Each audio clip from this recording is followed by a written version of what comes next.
तो परमात्मा के खाते में लिखाया। एलईडी चालू करिए, एलईडी वाले एलईडी पर ध्यान दें।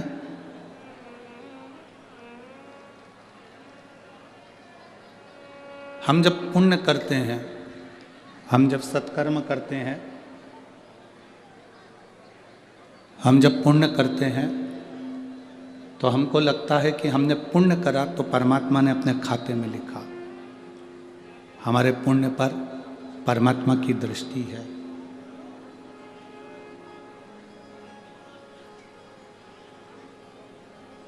पर जब हम पाप करते हैं, बेकार काम करते हैं, तो हमको लगता है कि वो परमात्मा ने हमारा काम देखा ही नहीं। शिव महापुराण की कथा कहती है,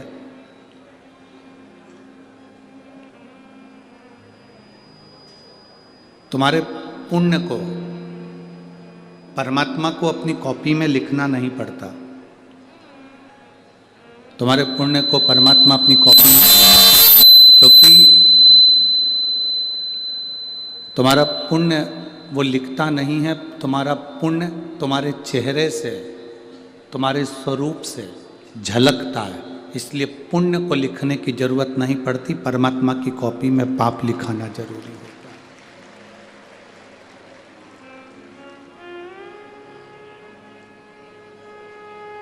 जैसे हम सहज भाषा में कहें कि क्रीम की जो चमक होती है, क्रीम की चमक कुछ महीने की होती है, क्रीम की चमक कुछ दिन की होती है। पर शिव महापुराण की कथा कहती है, जब हमारा कर्म अच्छा होता है तो क्रीम की चमक भले कुछ दिन की हो, पर अच्छे कर्म की चमक मरते दम तक रहती है, आखिरी तक रहती है, अंतिम बिंदु तक। इसीलिए बार बार आप लोगों से कहा जाता है कि मत बुरे कर्म कर बंदे, वरना पछताएगा। भगवान की आंखों से तू बच नहीं पाएगा, तू बच नहीं पाएगा। अरे ओ अज्ञानी, मत कर नादानी, तेरे कर्म का फल भी तू ही पाएगा। जैसा किया तूने तेरे आगे आएगा। मत बुरे कर्म कर बंदे, वरना पछताएगा। भगवान की आंखों से तू बच नहीं पाएगा, तू बच नहीं पाएगा। क्रीम की चमक थोड़े दिन की है, पर अच्छे कर्म की चमक तुम्हारे मरते दम तक रहेगा।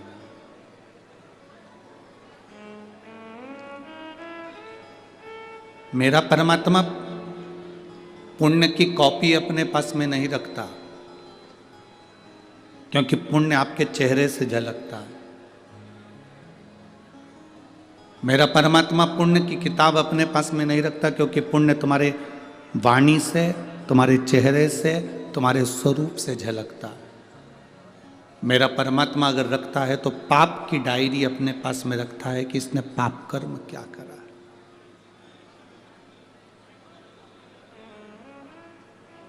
अगर ये मानव की देह मिली, मनुष्य का शरीर मिला, ये मानव का स्वरूप अगर हमें प्राप्त हुआ है, तो शिव महापुराण की कथा कहती है, कुछ अच्छा ऐसा कर कर जाओ। नौकरी सब करते हैं, व्यापार सब करते हैं, सर्विस सब करते हैं,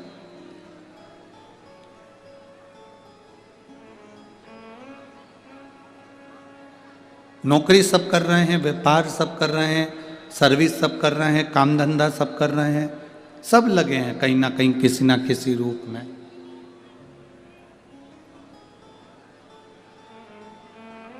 किसी ना किसी रोजगार में वो कार्य कर रहे हैं। एलईडी चालू करिए भाई, एलईडी वाले कहाँ बैठे हुए हैं? एलईडी वालों को बोलिए एलईडी चालू करिए, पीछे की एलईडियाँ सब बंद पड़ी हुई।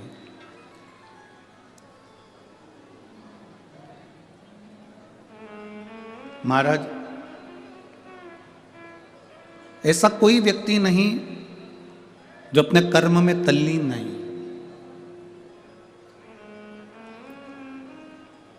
कुछ दुकान धंधा पानी कर रहे हैं तो कुछ नौकरी कर रहे हैं।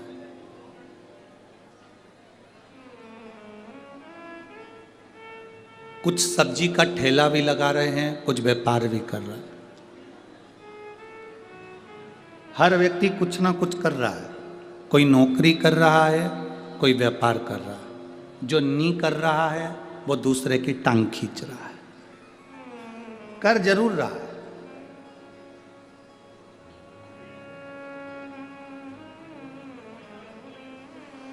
शिव महापुराण की कथा कहती है, अपनी जिंदगी में कभी हार मत मानो।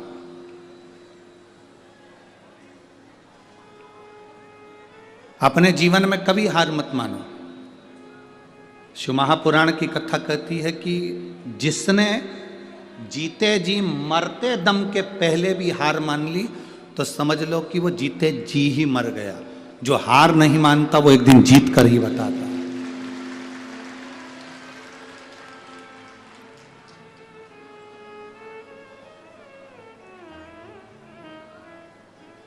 हम किस चीज के लिए हार माने? कई कई माताएं कहती हैं कि बस गुरुजी मेरी बहू आ जाए एकदम फ्री हो जाऊंगी मैं।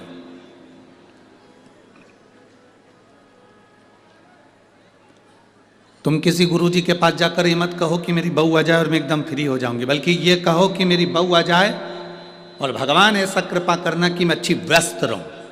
फ्री रहूंगी तो बीमार पड़ जाऊंगी, व्यस्त रहूंगी तो मस्त रहूंगी। तो मुझे इतना व्यस्त रखना कि मैं फ्री ना रह पाऊं।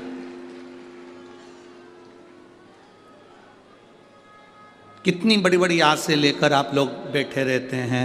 मेरा बेटा बड़ा हो जाएगा, नौकरी लग जाएगी, सर्विस लग जाएगी, फिर वो कमा कर लाएगा, 4 व्हीलर गाड़ी लाएगा, मुझे घुमाने वैष्णो देवी ले जाएगा। अब तुम्हें क्या मालूम कि कौन सी देवी को लेकर वैष्णो देवी गया है? अब तुम्हें क्या बोला? Hello Sheela this side. आपकी कंपनी से फोन लिया था, ये ऑन नहीं हो रहा है। गलती से मिस्टेक। बोला। आप एक काम कीजिए, अपना अकाउंट नंबर भेजिए, पैसा आपके अकाउंट में रिफंड हो जाएगा। अभी भेजता हूँ सिस्टर। भाई साहब, आपने सही वेबसाइट से फोन नंबर निकाल कर कॉल किया या जो पहले मिला उस पे लगा दिया? यूपीआई कहता है किसी भी कंपनी से संपर्क करना हो तो उनके आधिकारिक वेबसाइट पे जाइए और करिए। अपने पैसों का ख्याल खुद रखिए, इनका मैं रखता हूँ। लाओ फोन रख वरना आंखें निकाल कर। आप भी ये वीडियो शेयर कीजिए और अपने आस पास के भोले को बचाइए।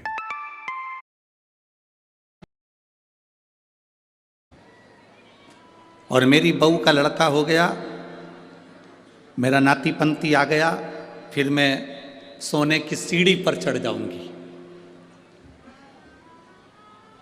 कौन सी सीढ़ी पे चढ़ रही है? जम के बोलो जरा, जम के।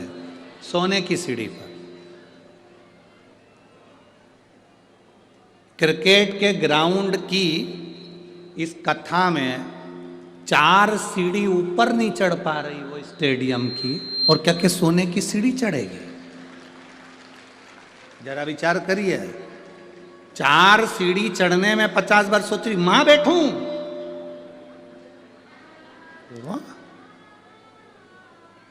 भैया मेरे से तो नहीं चढ़ी जाए, मैं तो नीचे बैठ जाऊं। और आस कितनी है, हे भोलेनाथ, मेरी बहू के घर में छोरा आ जाए, छोरे का छोरा हो जाए, सोने की सीढ़ी चढ़ जाऊं।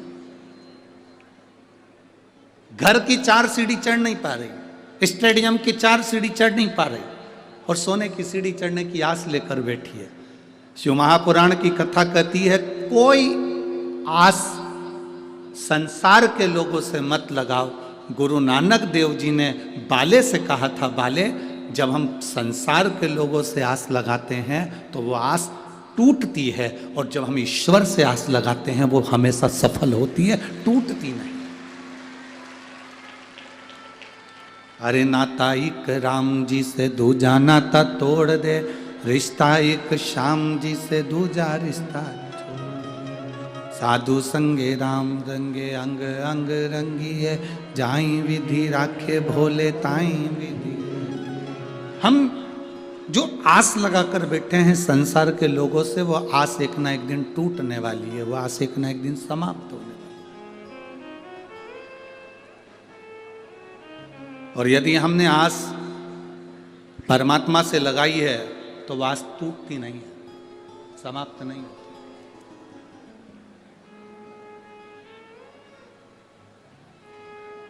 ये बड़ी विडंबना है इस चीज के लिए।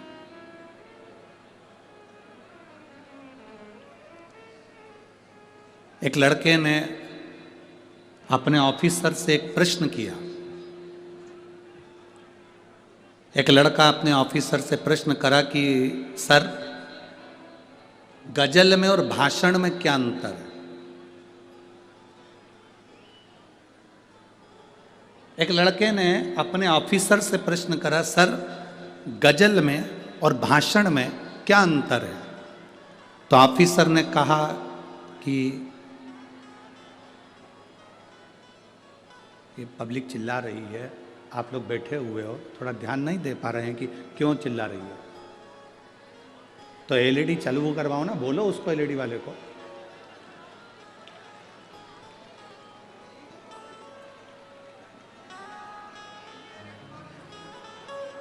एलईडी वाला नहीं है।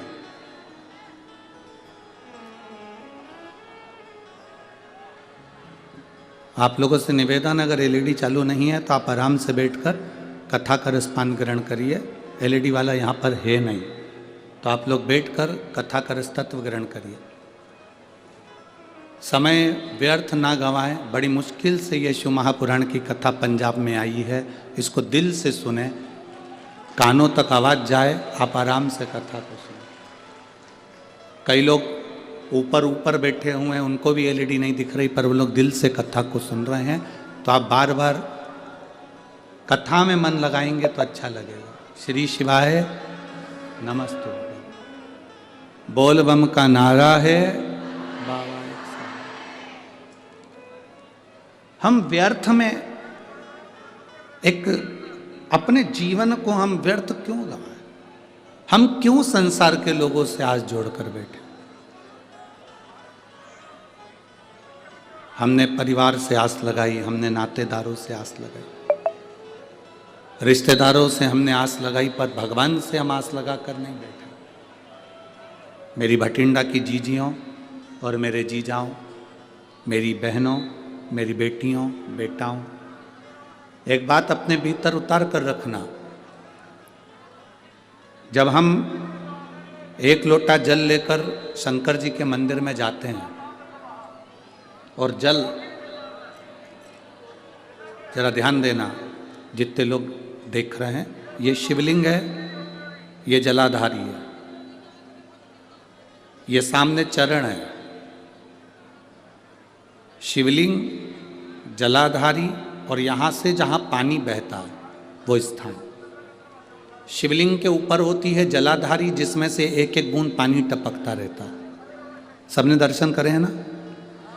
जो ऊपर से पानी गिरता रहता है एक एक बूंद, वो शंकर भगवान की 5 बेटियां हैं, शिव जी की 5 लड़कियां, जया, विशारा, शामली बारी, दौतली और देव। ये शिव जी की 5 बेटियां। इन 5 बेटियों का नाम हमने पहले भी आपको कहा। रात्रि को जो नींद की गोली खाकर सोता है, उससे हम निवेदन करेंगे कि 1 हफ्ते आप नींद की गोली मत खाओ। पलंग पर सोने से पहले मोबाइल बंद करने के बाद हाथ में थोड़ा सा जल लो। जया, विषहरा, शामरी बारी, दौतली, देव, 5 लड़कियों का नाम लेकर आचमन कर कर आप सो जाइए। आपको नींद की गोली खाने की जरूरत नहीं पड़ेगी। सुबह आराम से आपकी नींद खुलेगी, आपको जरूरत ही नहीं पड़ेगी। आप शिव जी की 5 बेटियों का स्मरण करना प्रारंभ करिए, आपको उसका लाभ मिलेगा।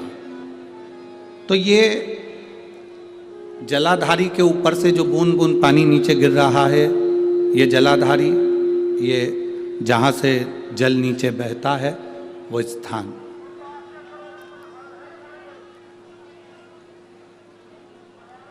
जिस व्यक्ति ने अपनी जीवन काल में परिवार से, कुटुंब से आस नहीं लगाई, भगवान को अगर जल चढ़ाने के लिए, शिवलिंग पर जल चढ़ाने के लिए शिव मंदिर जा रहे हो और तुम्हारे को लगता है कि आज मेरा ये कार्य है और बाबा तुम मुझे पूरा करना, आज मैंने संसार वालों से आस नहीं लगाई, आपसे आस लगाई है, तो जल चढ़ाने के तरीके को बदल लो। हाथ में जो जल है उस जल को यहाँ जो अशोक सुंदरी का स्थान है, यहाँ से जल चढ़ाते चढ़ाते शिवलिंग पर पूरा जल समर्पित कर दो। 1 या 2 बार कर कर देखना, आपको दुनिया से आस लगाने की जरूरत नहीं पड़ेगी, बाबा आपका कार्य सफल जरूर करेगा। थोड़ा सा तरीका चेंज है जल चढ़ाने। अशोक सुंदरी से चालू करोगे, शिवलिंग तक लेकर जाओ। अशोक सुंदरी से ये जो जलाधारी जल बहता है, यहाँ से चालू कर कर शिवलिंग तक उस जल को लेकर जाओगे। जब हम भगवान देवाधिदेव महादेव को जल चढ़ाते हैं, उसके 5 अलग अलग तरीके हैं। बहुत सावधानी से सुनना कथा, आपकी और हमारी जिंदगी की सार्थकता को सिद्ध करने वाली कथा। आज पंजाब की इस पवित्र भूमि पर अगर ये प्रसंग निकला है तो इसको आप अगर सुनेंगे तो आपका जीवन सार्थक होगा। शिव जी को 5 तरह से जल चढ़ाने का तरीका है।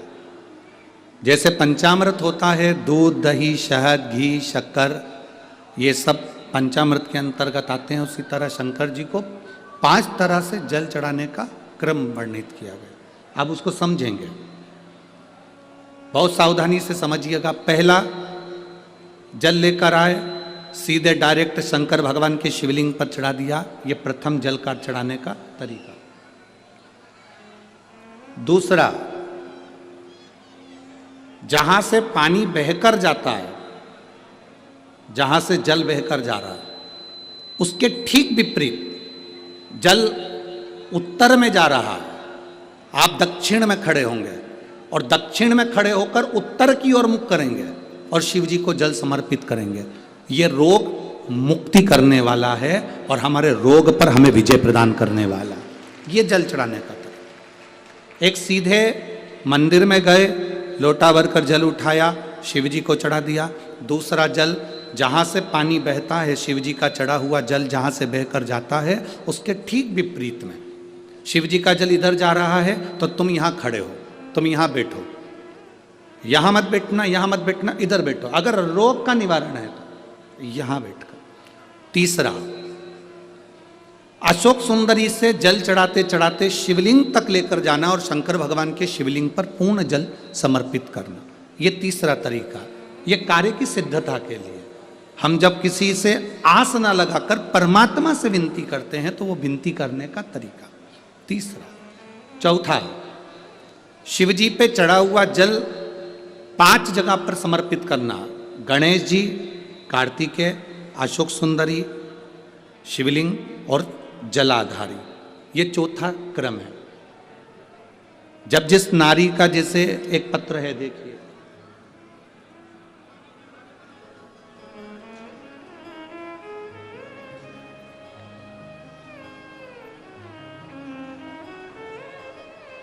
मेरा नाम मोनिका है, मेरे पति का नाम संजय सिंह है, मैं दिल्ली स्वरूप नगर की निवासी हूँ। कहीं बैठी हों तो हाथ हिला सकती हैं, अगर कहीं बैठी हों तो हाथ हिला सकती हैं। मेरा नाम मोनिका है, मेरे पति का नाम संजय सिंह है, मैं दिल्ली स्वरूप नगर की निवासी हूँ, मेरा फ़ोन नंबर ये है। कहीं बैठी हैं? अच्छा, सीढ़ी पर है, ठीक है, आप हाथ हिला दीजिए। श्री शिवाय नमस्तुभ्यम। ठीक है, कैमरे वालों को दिख गया है ना? ठीक है। भोले बाबा की कृपा का मैं क्या वर्णन करूं गुरुदेव। आप जो जल चढ़ाने का तरीका वर्णित करते हो, अगर उसको नियम से धारण करने वाला व्यक्ति होता है तो बाबा सुनता जरूर है। गुरुदेव, 2013 में मेरी शादी हुई, मुझे संतान का सुख नहीं हुआ। 10 साल हो गए, औलाद नहीं हुई। दिल्ली का एक एक हॉस्पिटल जिसको